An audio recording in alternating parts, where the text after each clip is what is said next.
आशीर्वाद दे रहे सारे लोग आज भगवान श्री कृष्ण को, सारे ग्वाल बाल, सारी गोपियां,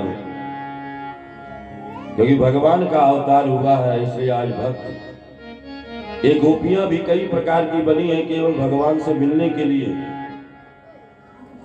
कोई सूत्ररूपा गोती है, बड़े बड़े दंडकारण्य के ऋषि भगवान को नहीं पा पाए तो आगे गोपी बने हैं। कौशल देश के लोग आकर के गोपी बने हैं। गर्ग संहिता में लिखा गर्गाचार्य जी, जनकपुर की सारी सखियां भगवान राम के ऊपर मोहित हो गई। कहा मुझसे भी शादी कर लो।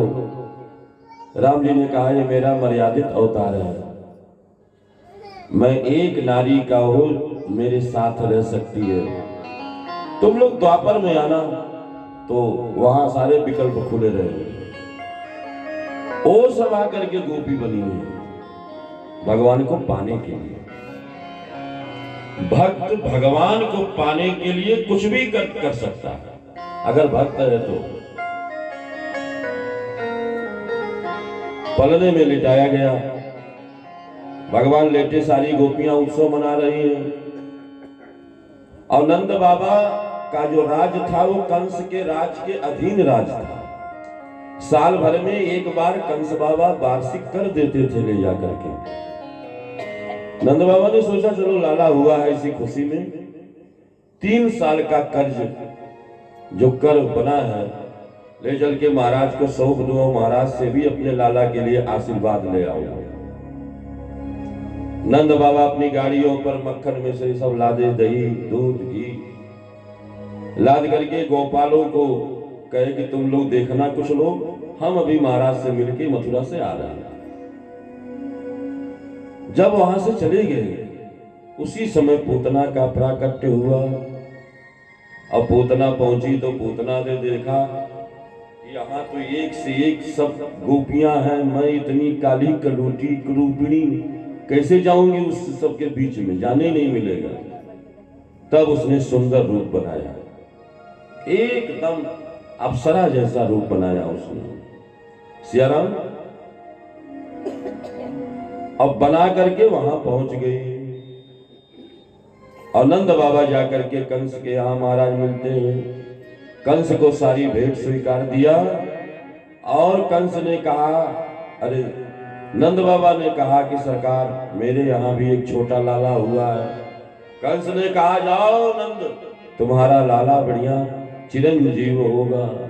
आशीर्वाद मिल गया मामा जी का।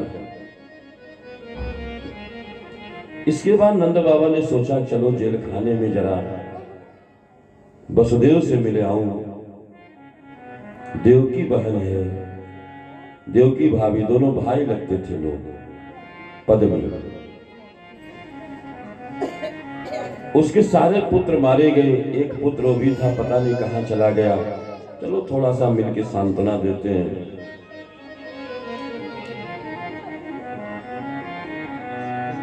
गए जाकर के तो देखा देवकी और वसुदेव की दशा। देवकी मैया एकदम बेहवल थी, वसुदेव जी मिलते हैं, बात करते हैं। और बात करने के बाद बड़ा करुण प्रसंग आता है। सुखदेव जी ने कहा परीक्षित आज दोनों भाई मिले हैं और दोनों जानते हैं कि किसका लाला है, लेकिन दोनों अपने दुख और अपने खुशी का इजहार दोनों लोग कर रहे हैं। देवकी जी ने कहा कि नंद बाबा मेरे पास तुम्हारे लाला को देने के लिए कुछ है नहीं, लेकिन मैंने कुछ वस्त्र बनाए हैं, अपने साड़ी से फाड़ करके। देवकी जी ने एक 6वें दिन गए थे, जिसको छठी कहते हैं, 6वें दिन गए थे, तो एक एक दिन का एक एक वस्त्र अपने लाला को देवकी जेल में ही बनाती रही। क्योंकि देवकी तो लाड़ प्यार तो कर नहीं पाई कृष्ण का। ऐसी विषम परिस्थिति थी कि एक भारतीय मां अपने बेटे को कल्याण के लिए ऐसा छोड़ दिया कि उसका कोई प्यार नहीं पा सकेंगे। लेकिन वो सारा प्यार जब भगवान 11 वर्ष के हो गए, जब गए वहां, तो सारा अपना जो उनका वात्सल्य था, और देवकी ने एक ही वरदान मांगा था भगवान से और कुछ नहीं मांगा। देवकी ने कहा, प्रभु मेरा जो ये वात्सल्य रस है, मेरा जो दूध है, जब तक मेरा बेटा न आ जाए तब तक ये मेरा दूध जलना नहीं चाहिए। जब भी मेरा बेटा आएगा मैं अपने बेटे को इस वात्सल्य रस का पान कराऊंगी, इसके बाद ही तो मुझे आनंद आएगा और आपको भी आनंद आएगा। इसलिए कहीं काम करना, मेरे वक्षस्थल का जो दुग्ध है वो दुग्ध सूखने न पाए। अब आपको बताएंगे, हम जब गए हैं भगवान कृष्ण जब वहां गए 11 वर्ष के हो गए थे, और जब गए जाकर के कंस का जब वध किया, और जेल खाने में जाकर के जैसे ही बेड़ी हथकड़ियां काटी है अपनी मां की, मां लिपट गई, और लिपट करके भगवान बड़े 11 वर्ष के बच्चे बड़े हो जाते हैं, उनको लेकर के गोदी में बैठ गई। गोदी में जैसे ही बैठी, भगवान कृष्ण को आज देवकी उसी स्वरूप में देख रही है, बच्चेपन में ही। अपना जब स्तन पान कराया तो उसी तरह से दुग्ध जैसे था वैसे ही दुग्ध 11 वर्ष के बाद भी बना रहा, और भगवान ने अपनी माता का दुग्ध पान किया। अब पान करके निहाल हो गए भगवान, और देवकी मैया दोनों निहाल हो गए। सियाराम,